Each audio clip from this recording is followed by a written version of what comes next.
Hi, today we're going to look at a watercolour technique called wet on wet.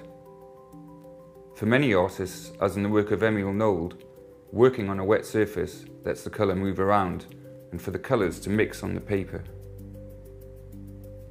I'm going to use 3 colours to mix up 2 separate washes. The first is pure cadmium yellow. I'm mixing with just a touch of alizarin to dull the brightness of the cadmium in a clear glass, so I can see the opacity of the paint as well as making sure it's evenly dispersed.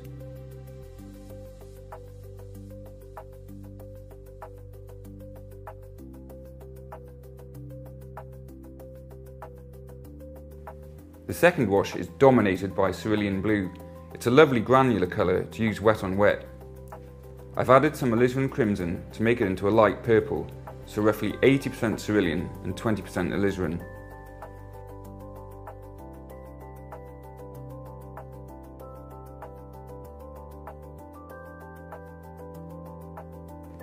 I'm now wetting some of the paper here with water. You'll see why in a moment. It may not be obvious, but my work surface here is tilted at about 30 degrees.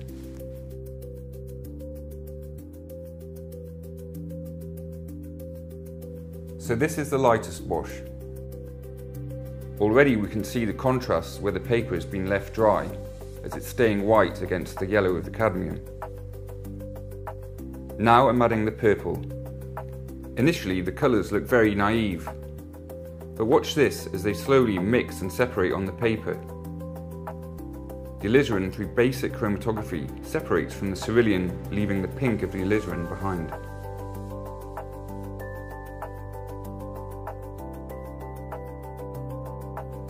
I'm just going to take away some of the excess water from these hard lines with my brush.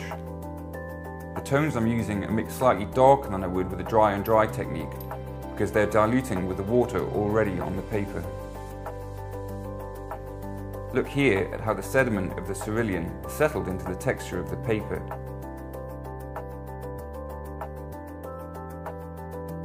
And here, where the alizarin and the cerulean have separated from each other. Also areas here where the yellow and blue have made green.